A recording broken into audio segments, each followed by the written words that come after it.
Hey guys, welcome back to my channel. It is a nice Saturday. I took my dog out this morning, y'all, and it was so cool outside. It was just a cold breeze, which we don't really get in Arkansas no more. It's been like the temperature has been up till it was like 98 yesterday, y'all. But it's a nice day. And I wanted to dress up. Don't knock the blue and pink until you try it, okay?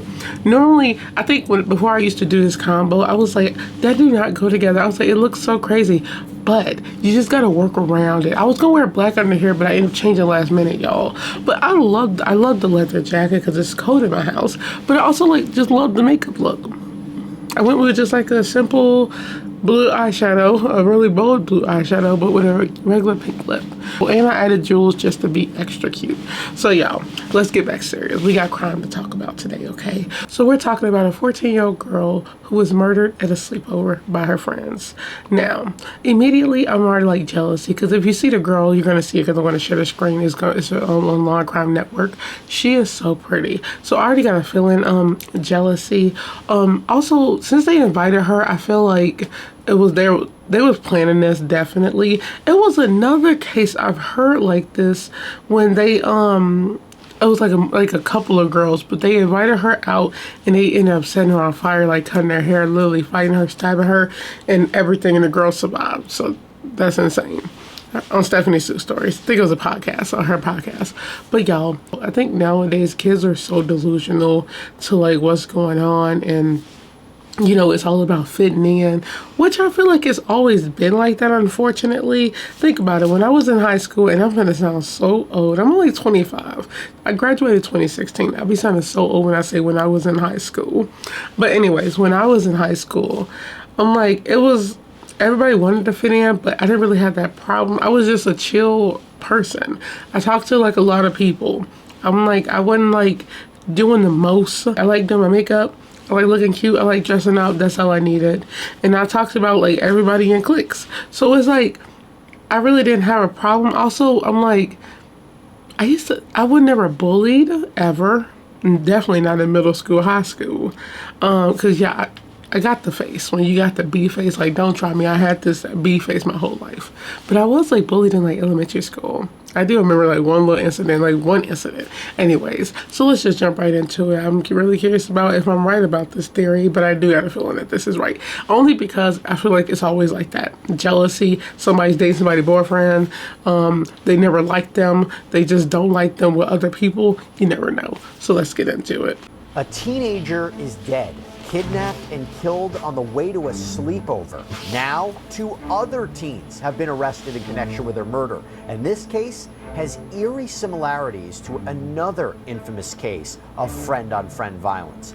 We're breaking down this very chilling story with attorney Matt Hinson.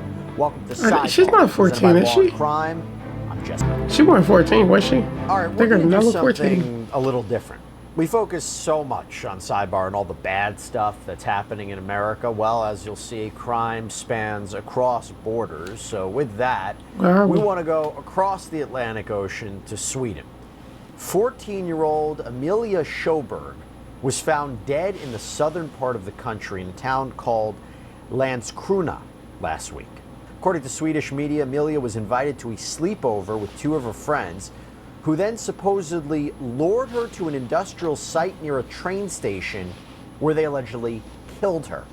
The chief investigator said that Amelia's body showed signs of severe violence. However, it should be noted that Amelia's cause of death has not been revealed at this time. Her body was found on July 23rd, with police believing she was killed sometime on the 21st or 22nd. On July 24th, a 15-year-old girl was arrested in connection with the apparent kidnapping and homicide, and a second 15-year-old girl was taken into custody the day after that. Now, one of the girls allegedly confessed to police that she was involved in this murder. The girl's solicitor, or attorney, confirmed to local media that her client had spoken to police, and the prosecutor added that both girls had made, quote, certain concessions to investigators. So as this is still fresh and we're trying to understand what happened, I want to bring in attorney Matt. Okay, let me hurry up and say this real quick. Yeah, I'm trying to fix my light. First of all, that lip combo was cute. Rest in peace. I think that's the one who passed away. Okay, I'm taken back because I swear I saw a lot of cleavage on somebody in a tattoo.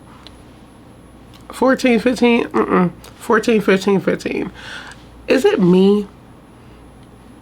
I'm about to sound like a mom, y'all. I'm not a mom. I don't got no kids. I don't think I want kids. I don't know. Look, because y'all, the crime I watch, I'm like, kids killing parents. I'm not trying to birth the killer, but dang, it's really about how you raise them, anyways. What kind of teenager is getting like that, getting tattoos? Don't you got to get a tattoo at that young of an age? Don't you have to get what's it called, parental consent, or you just they just don't say nothing? But no, I'm sorry though, that just took me back, y'all. Too much makeup. Too much cleavage, no tattoos. I'm just like, these kids nowadays, oh, they too grown, because that was crazy. I really thought they was going like 17, 18, the way they looking out here. But anyways, so we got two friends who killed another friend. How you lure somebody into an industrial site? I'm not driving nowhere over there. I'm not going with you over there. I'll be like, what we trying to do? Prank somebody? That's what I would be thinking, like pranking. But teenagers nowadays, God, they just, ugh. Matt Hinson to talk about this. So as Matt has previously said, and as we've talked about here on Sidebar, Matt represented the family of 13-year-old Tristan Bailey. Okay, I didn't think they was gonna bring up that case. I do know that case though, but Tristan Bailey, the one who was killed by that boy and stabbed so many times, and then he was recording in the cop car. I've heard about that whole entire crime. Murdered by her classmate, and a really, really horrific. But how is that similar? Story. Matt, first, thanks so much for coming on. What is your reaction to another case like this, where you have a young victim, and here, maybe allegedly being killed by her young classmates? It's tragic. It is still shocking. If it's not shocking, we have a problem. That it doesn't shock you, but it's certainly just an absolute tragedy for the folks in that community, as well as all in Europe, as we saw last night. What happened in Southport, England, with another situation of a 17-year-old going into a dance academy. It's just a horrible pattern that we're seeing, not just in the United States, but unfortunately in Europe as well. So I want to give a little backstory here, because according to Amelia's mother, Anna, Amelia had been in and out of group homes over the years because Anna herself seemingly struggled with abusive relationships. Amelia had recently returned home to stay with her mom. They even had plans to order furniture, decorate themselves. Anna herself seemingly struggled with abusive relationships. Backstory here, because according to Amelia's mother, Anna, Amelia had been in and out of group homes over the years because Anna herself seemingly struggled with abusive relationships. Amelia had recently returned home to stay with her mom. They even had plans to order furniture, decorate Amelia's room. Now, Anna, who had Amelia when she was 19, she told local news outlets, "I cannot accept that she is dead. We are in shock. Every time it rings, I double check if it's her. I am very much in denial. We haven't accepted it yet. We won't accept it until we see her." Loved ones say they haven't been able to see Amelia's body yet, and they hope to this week. Police told the family that they had identified this victim as Amelia, but they were still waiting on DNA tests and dental records analysis to confirm that it is in fact her.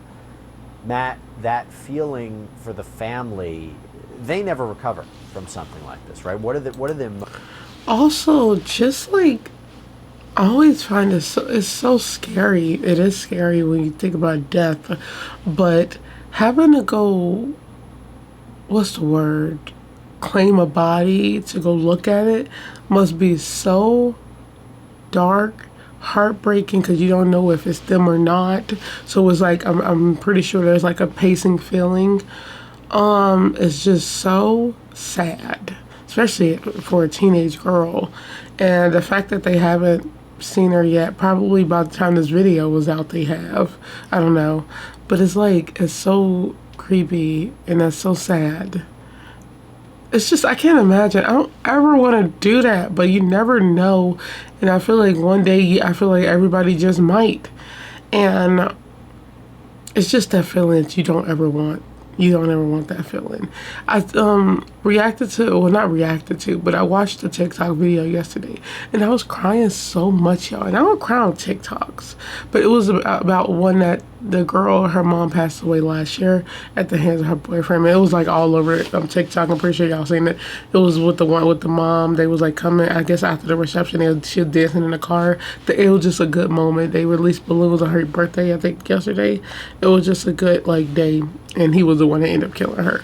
But I was crying on there because I'm like, dang, people really are here and then they're not. And that's how I look at that stuff. It's so sad. That's why I can't really look at videos, and it's just me personally. I can't look at like a lot of videos where people used to be here, because it's like they look so happy and now they're not, and it's so sad. And I just think it's just so much emotion. That video was really sad. The mom looks so happy. So though, like seeing stuff like that, pictures too, it's like they're really gone. They used to be here and they're not no more. And I know I always say this, y'all, but people really don't think about when they're like taking a life. I'm like, these people cannot come back. You don't know how it is when you leave until somebody takes your life, or whenever you leave. Like, you don't know. So I think that's just it is very selfish of people to take lives, and they just don't think. That's the world we live in. And now you have teenagers killing each other, and so young. I'm guessing they probably stole their mom's car. Like, you got your license at 15, well, permit at 15, and you have to drive with a licensed driver. So already some red flags there. They probably don't care. Could have easily just snuck out, lured her there if they were friends with her or not. Have to be friends to do that, because you're not going with a stranger there to an industrial site, I believe. So yeah, lot of stuff going on. Emotions they are going through. I think they're going through the stages of grief that that anyone deals with when they lose someone. But there's no pain like kid pain, and I think that families go through this. Only they can understand what it's like. Only they can kind of understand the process of losing a child and how to recover from that. And I don't think that you ever do fully recover. I don't think any child ever fully recovers. I think what happens is, or any parent fully recovers from the death of a child. I think that what happens is they learn to move on and take the next step forward each day. And I think that's something that they're going to have to, as time goes on, deal with, and hopefully they'll get some counseling and some assistance in that process. Helpful to have an attorney, especially someone that's familiar with the process, someone that can help. Part of the Tristan Bailey Foundation is to help with victim advocacy, and we work with folks that have lost children and try to help them with not just the prosecution process, but also the media, and in a high-profile case like this, kind of understanding how the media is going to interact with them as well. Let's talk about the suspects here, because it's believed that Amelia had met at least one of the suspects in the group home that she was most recently staying in. Amelia's mom says that the motive for the murder was maybe a fight over an insult that was possibly related to a boy. I mean, out of all things, this is what we're talking about. One of the suspects reportedly told police that there had been no plans to kill Amelia and that a fight got out of hand. But the thing with that is, the girls reportedly stole duct tape and a knife, which seems to point to preparation and planning for the attack, premeditation, as we talk about. Right. And in a twist that's all too common these days, the girls allegedly filmed part of the attack, showing one of the suspects beating Amelia. One of the teens is in police custody. The other was apparently turned over to social services. So, Matt, this idea... That's the world we live in now, y'all. Kids, teenagers, adults, people recording stuff. Because I actually got another case about that. Somebody recording like a murder. It's like, recording for what? To watch for your pleasure? Like, I just don't understand it. And the girl, they obviously planned it. Why she want to say they didn't plan it? Y'all planned it. Now, look. It's already sad, that kids have to go to group homes. Parents need to get it together. And I know a lot of people can't, but the mom even said she was like coming out of, bad relationship, dealing with a lot of demons, trying to figure it out. And it looked like she did. And, she ended up moving back with her, which is good. But it's not my role, because I'm not a parent, okay, to like tell people how to parent. But it's all about making good choices. That's all it is. I can easily have moms in here, and people who are about to be moms, and people who have had their kids taken away tell me, I don't know what it's like. It's not hard to make good decisions. That's all I'm gonna say. I don't know what people go through, but it's not that hard. It's all, you just gotta be aware and say no. That's all it is. I think a lot of people, and y'all, this is my personal opinion, so I don't care. And so I feel like people make it a lot harder than it is. I'm not talking about taking care of a child. I'm talking about what the decisions they make. When you make bad decisions, there are consequences, and you just have to deal with those, unfortunately. That's just what it is. So I'm basically just saying, make good decisions. But yeah, it's sad that they have to become in a group, like you go in a group home and not knowing who you meet there, other delinquents, and well, some delinquents, not all of them are delinquents, but look who came out of here, the girl who was like killing her, well, two of them. And it do be like runaways in there. I don't know what a group home, I believe, because they're young, that's where they would stay with other people. But wouldn't they have supervision and stuff? I would think, why are they out at night? Is this just me? I need to research that though. Of why this happens, right?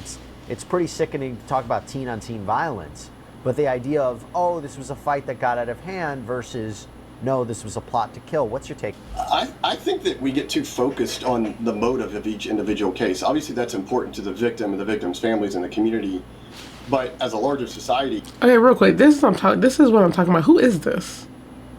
Is that one of the girls? I hope that's not the other girl, because that don't even look like her. So I'm really curious about who this is. Is that one of the 15-year-olds? Because they don't look 15. That's what I was talking about, y'all. I think we need to look at why this continues to happen. What are the means to why this end I wonder continues if other to people occur? think that. What's happening with our children, where they are desensitized to the level in which they think it's okay to do and take these actions? Because I think, just like we talked about last time, there is certainly an increase in what we're seeing, not just in the United States, but in the world, of these types of acts happening from younger people. We need to figure out why, and we need to attack that. Very importantly, we need to work on that with our younger people. And by the way, from a legal point of view, in the majority of cases that I've seen where... But I agree with that too. He's definitely on the money with that one. The kids nowadays are so desensitized to like everything around them. But I feel like they also gotta look, you're born. And this is about to go back to what I'm about to say with the other thing, okay, y'all, with the parents, okay? Parents, they birth you, all that good stuff. You go through life to help you become the person you are. You become a good human being, hopefully, and like a big percentage or not. But you go through life and you learn all these skills you're supposed to. You make good decisions and you be able to, so you can get to planning your life and getting help, working on yourself, no matter what the situation is. But at some point, the person, not the parent, the child, you have to eventually start working on yourself. You can't rely on I guess the influences around you that much. I feel like I'm always that person that, it's everybody for themselves. Like, I don't even take a lot of influence from people. I really don't. Okay? It's like, the only good influences that I would actually take is my mom's, my aunts, a lot of family members, a couple, mom, aunt, my grandmother, and it's like 4 teachers that I rely on because I was talking to them all the way. They was giving me good advice with my education and what I want to do after that. And I get good life advice from, and career advice from my family too, those members I'm talking about. But yeah, their kids are now definitely desensitized. And it's nowadays, the kids, they don't care. They do not care, y'all. But it's they have to eventually, you gotta move forward, man. You can't just be stuck into trying to fit in and trying to, go down that bad path, especially when it's already bad enough. You don't want that. I hope that made sense, y'all. I really got distracted. As far as the evidence that was found at the crime scene, investigators found a knife nearby.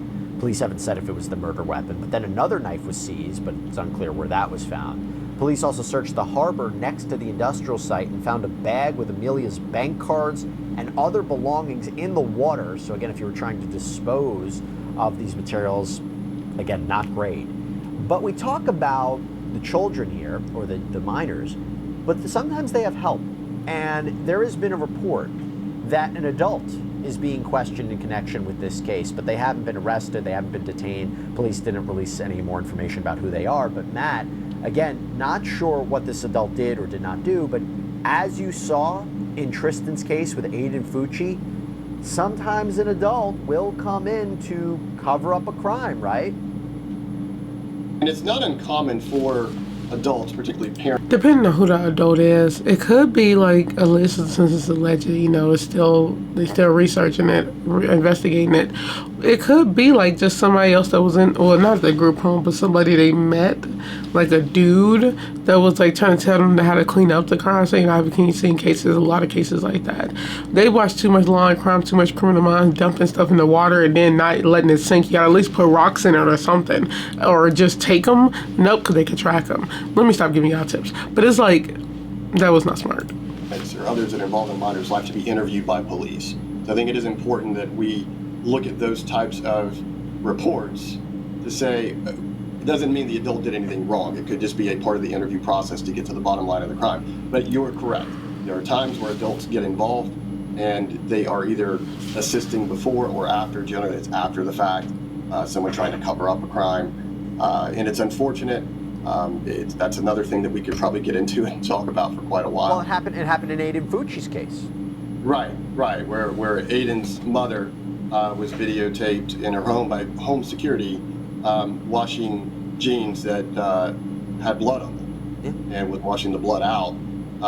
And she was charged, and ultimately there was a deal that was reached, and I wouldn't she's compare the two, now though. served her time in terms of her jail time and is out on probation. But it happens. It does, unfortunately. By the way, talking about comparisons of this case to other ones, when we decided to cover this story, it reminded me, maybe it's going to remind you all there, of this case here in the United States, the Slender Man stabbing. So 10 years ago, 12-year-old Peyton Lautner was playing hide and seek in a park in Waukesha, Wisconsin with two classmates, Anissa Weier and Morgan Geyser, again, 12 years old.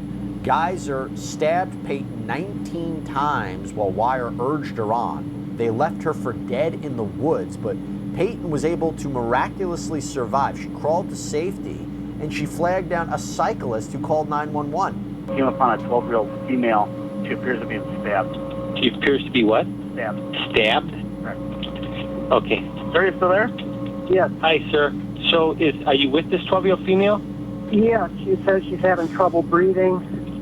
She said she was stabbed multiple times. And when police confronted Geyser and Weier, they admitted to attacking Peyton Lautner, saying they did it to appease Slender Man. This is a fictional character that was featured on various websites and stories on. That's just kids who don't. Jeez, they are 12. Kids who, I feel like, kids who are like bullied and, you know, they don't fit in, and you know, those type of kids, unfortunately, you know what I'm saying, is because it's like, they don't even make sense. Killing somebody for a fictitious character who people really do need to stop doing that, because that's really not smart. They believe if they failed their mission, their families would be killed. We did a whole prime crime on that as well. Now, both girls pleaded not guilty to mental illness. They ended up taking plea deals to avoid regular prison, instead being remanded to mental health institutions. Anissa Weier got 25 years. Morgan Geyser got 40 years. Weier was granted conditional release in 2021, was allowed to live with her father. She's required to undergo outpatient psychiatric treatment. In 2020, Morgan Geyser petitioned to be retried as a juvenile. That was denied. Her attorney took her petition to the Wisconsin Supreme Court.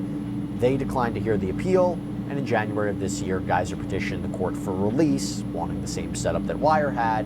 Let's try and get out. Was denied in April. So, Matt, even though we talk about how the laws are different here than they would be in Sweden, mental illness, particularly when you're dealing with young people like this, that's something that can't be ignored, right?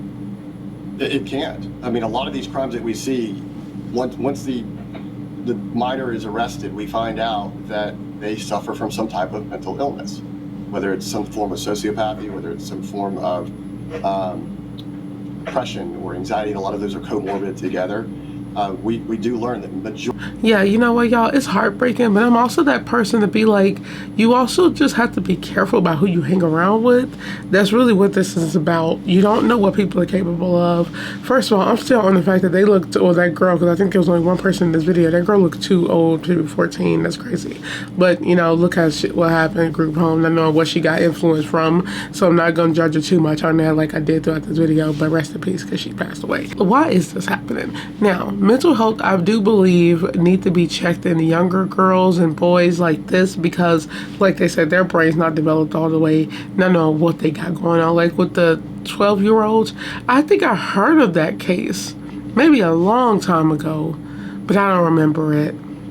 The fact that, yeah, they definitely should have been, you know, checked, but I feel like there was some bullying stuff going on with them because it's always like that with them type of kids. No, I'm not saying like judging too much, but like, you know, they be bullied and they take it out on like people who are popular. I've seen cases like that too. But yeah, this is all about who you hang around with. Never trust anybody. Just basically, just don't trust anybody. Make good decisions. She was, and it's sad because it's like she was trying to, you know, she got back home and it wasn't her fault. It was her, you know, her mom was dealing with stuff and her mom was able to get her back, which is amazing. And then that happened. They invited her out and then they killed her and then tried to say they didn't. Y'all, I swear, teenagers nowadays are not teenagers. People really don't care that they're murdering now. It's weird how, like, just how fast it's escalated. Think about, like, I remember I did that case with the dude that shot his ex-girlfriend after she broke up with him a couple months ago earlier. He came back to the house after getting dumped and he shot her mom in the head because she rejected him. So I'm like, people are not understanding that you can't just take a life without consequences, especially when you try to hide it. That make it worse.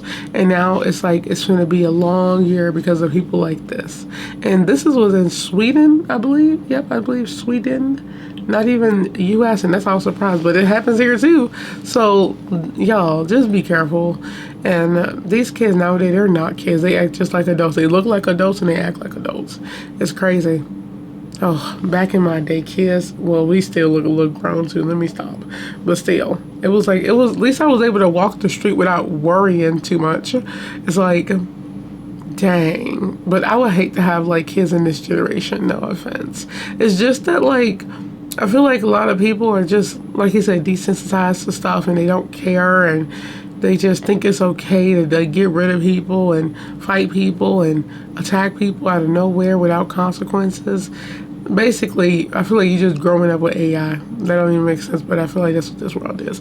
On that note, I hope you guys enjoyed this video. Just be careful, y'all. Stay alert. Be aware. Look around you. Don't follow people into an industrial place. If your friends say they go into like an industrial site, don't go. This is for the young girls, okay? Y'all do not gotta follow these girls. It's better to have your own individuality. That's a good word. I'm happy I finally know how to say that, y'all.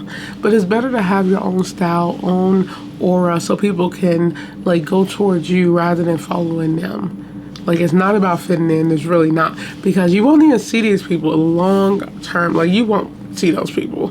So just be careful out there. It's a scary world to grow in now. I think it's so insane to have a child that's born in like 2017. Because I graduated 2016. That's crazy too, though. But the fact that like having a child born in like 2020 is insane. Like saying you were born in 2020, that sounds like the future right there. So on that note, I will let you guys go. I hope you guys enjoyed it. I will see you guys on the next video. Bye.